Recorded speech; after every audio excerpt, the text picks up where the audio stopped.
Hi friend, welcome to Locust Street Cottage. Today I want to talk to you about the importance of joining your local or national group for the animals that you are raising. Let's go! Now, when I bought Quinn, I bought him from just a lady off the internet and she didn't really know much about rabbits.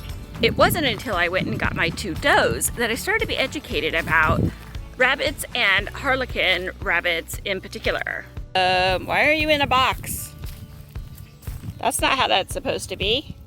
When I purchased my does, I complimented the lady I bought them from because she had such vast knowledge, well, more knowledge than I did, about rabbits and raising rabbits. And one of the things she said was, well, I joined ARBA when I started raising rabbits. She said, I didn't want to be dumb about these animals that I'm raising. I wanted to keep up on the latest stuff about them. So I joined the American Rabbit Breeders Association. Do you want to explain to me why you felt it was important to flip over your hidey hole? You cannot get out of there. It is not a yard day. Can I fix this for you? Would you like some pellet? Oh, he's like, thanks. I see you. I see you, mister. It's not yard day today. No, I've had land and larger animals before, and it just never occurred to me that I should join like the national group or the local group to keep up on how I should raise these animals and the best practices. So I did exactly what Stephanie did. I mean, it seemed like a smart thing to do. I joined ARBA. I looked at their website. They have all kinds of interesting information on there. And I learned about this virus that's going around that's killing rabbits. And so that was good to know. Additionally, I got this great glossy magazine every month that gave me updates on everything I need to know about rabbits in the nation. Hi, Flower. I'm so sorry we don't get a yard day today, but I'll give you some scratches. I'll give you some pets. I'm gonna put your food and water in the loft. You're such a good boy.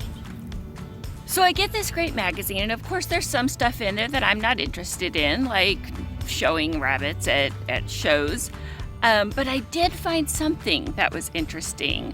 I was turning through the magazine and they listed all of the breed-specific groups.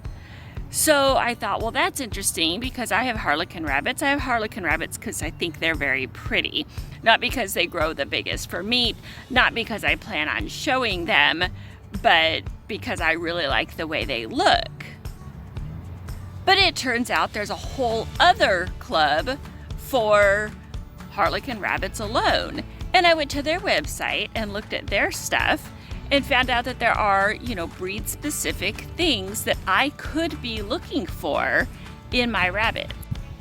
While I don't intend to show or to breed for weight or to breed for coat color, it is interesting to note that there are breed standards.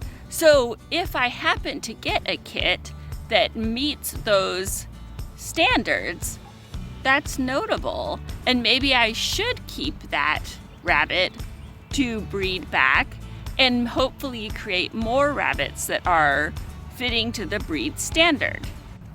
It doesn't cost me anything more to do this, and it's just another thing to be aware of. So I'm really glad that I paid that $20 for this membership that has already netted me so much information and so much education and connections in the community that, it was worth way more than $20. Something I wasn't expecting, but I was actually pleased to find, was that I ended up on rabbit mailing lists. So now I'm getting catalogs for rabbit-specific equipment. Although I'm keeping my rabbits in a non-traditional way in a hutch on the ground with access to play yards, it's still good for me to know what's out there. I've already seen a couple of pieces of equipment that I didn't know existed, and I thought, well, I might want to use those in the future. I'm going to go ahead and also join the group for Harlequin rabbits because I want to know people that are serious in my community. if I have specific questions about Harlequins, I want to know who knows the information about that. I'm not really interested in like, oh, my brother's uncle's mother's father one time did whatever for his rabbit when it had some illness. I really want up-to-date, science-based research specific to the breed that I'm raising, if that's, possible, or at least the animal that I'm raising.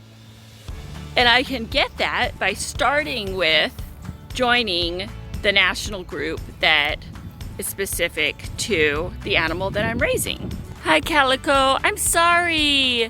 No yard day today, but I do see you have plenty of food and water. So joining the national organization is a great idea.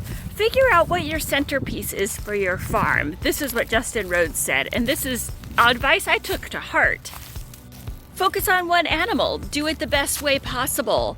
And you can have other things as well, but all of those things need to support the one centerpiece of your farm. And here on our homestead, we've chosen rabbits as our centerpiece, so it made sense for me to join ARBA. And I'm gonna leave the link in the bottom for you in case you decide you wanna join ARBA as well.